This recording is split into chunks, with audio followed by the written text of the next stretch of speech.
नमस्कार, आप देखना शुरू कर चुके हैं जतन चंडिका न्यूज। मैं आपकी होस्ट मौली राठौर। आइए देखते हैं।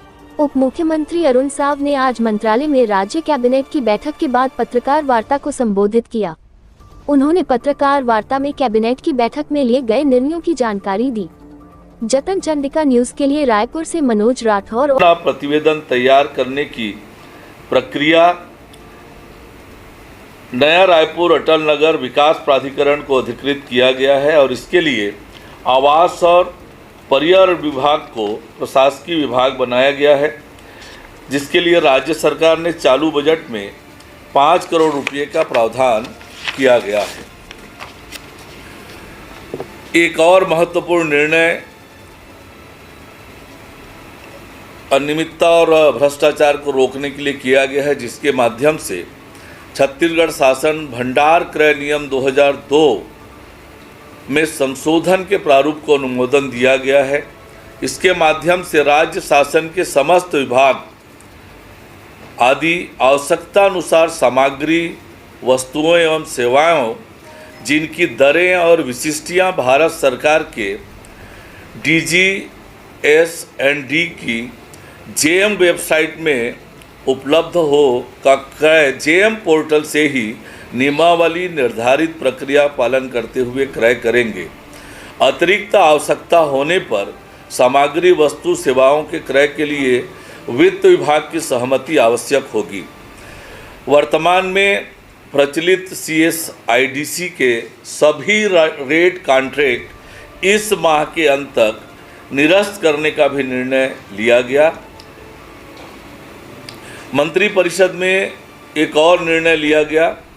भारतीय वन सेवा में वर्ष 1992 से 94 तक के अपर प्रधान मुख्य वन संरक्षक के पद पर पदस्थ 6 अधिकारियों को गैर कार्यात्मक आधार पर यथास्थान प्रधान मुख्य वन संरक्षक स्तर के समतुल्य वेतनमान 1 जनवरी 2024 से प्रदान करने हेतु भारत सरकार पर्यावरण, वन एवं जलवायु परिवर्तन विभाग से सहमति प्राप्त करने का निर्णय लिया गया। इसी तरह से लोक निर्माण विभाग के अंतर्गत अधीक्षण अभियंता सिविल से मुख्य अभियंता सिविल के पद पर पदोन्नति के लिए निर्धारित न्यूनतम अवधि 5 वर्ष में केवल एक बार के लिए 1 वर्ष से की छूट प्रदान करने का निर्णय लिया गया। मुख्य अभियंता सिविल के 11 पद हैं, जिसमें से केवल 3 कार्यरत हैं, 8 रिक्त हैं और इनके पूर्व की पदोन्नति में विलंब हुआ था। इसको ध्यान में रखकर प्रशासनिक दृष्टि से ये निर्णय किया गया है। ऐसे महत्वपूर्ण निर्णय लिए गए हैं। मुख्यमंत्री आवास योजना के तहत जो प्रतीक्षा सूची है, स्थायी प्रतीक्षा सूची में नहीं है, ऐसे आवासहीन परिवारों को मुख्यमंत्री आवास योजना से ग्रामीण आवास स्वीकृत करने का भी निर्णय आज की बैठक में लिया गया। इस प्रकार के आज महत्वपूर्ण निर्णय हैं जो आपके सामने मैंने प्रस्तुत। मीडिया के साथियों, आप सभी का स्वागत है। आप सभी को नमस्कार। आज मंत्रिपरिषद की बैठक प्रदेश के मुख्यमंत्री माननीय विष्णुदेव साय जी की अध्यक्षता में संपन्न हुई। इस बैठक में कई महत्वपूर्ण निर्णय आज लिए गए हैं, जिसमें जो वन अधिकार अधिनियम के तहत व्यक्तिगत वन अधिकार पट्टा जो दिया जाता है, पट्टा धारक के मृत्यु होने पर उनके वारिसानों का कब्जा है, उनके हस्तांतरण राजस्व वन अभिलेख में करने संबंधी जो प्रक्रिया है उसके प्रारूप का अनुमोदन किया गया। इससे भविष्य में नक्शा का जियो रिफरेंसिंग होने से भूखंड का आधार नंबर भी लिया जाएगा। इसका उपयोग नामांतरण, सीमांकन, बंटवारा आदि में किया जाएगा। इसे लेकर दिक्कत आ रही थी जिनके वनाधिकार पट्टा मिला हुआ है, तो उनकी समस्याओं के समाधान के लिए निर्णय लिया गया है। प्रदेश में गुणवत्ता युक्त शिक्षा व्यवस्था के लिए मंत्रिपरिषद ने राष्ट्रीय शिक्षा नीति 2020 को छत्तीसगढ़ में पूर्ण रूपेण लागू करने का निर्णय लिया गया है। इसके तहत कक्षा 5वीं तक के बच्चों को स्थानीय भाषा बोली में शिक्षा दिए जाने का प्रावधान किया गया है। इसके साथ ही प्री प्राइमरी से 12वीं तक सबको शिक्षा उपलब्ध कराने की अनुशंसा की गई है। नवीन शिक्षा नीति के तहत समतामूलक और समावेशी शिक्षा प्रदान करने के साथ ही प्रचलित शैक्षणिक संरचना 10+2 के स्थान पर 5+3+3 पर 4 लागू किया गया है।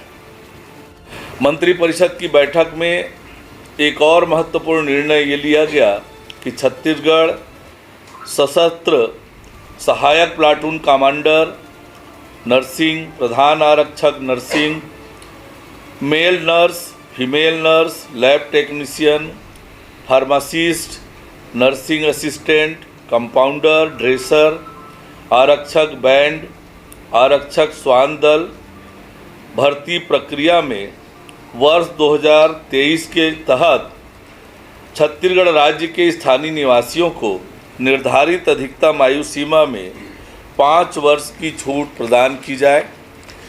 यह छूट अनारक्षित वर्ग को निर्धारित अधिकतम आयु सीमा के अतिरिक्त एक बार के लिए 5 वर्ष की छूट तथा आरक्षित वर्ग को पहले से 5 वर्ष की आयु शिथिलीकरण के अतिरिक्त एक बार के लिए निर्धारित आयु सीमा में 5 वर्ष की और छूट प्रदान की जाएगी।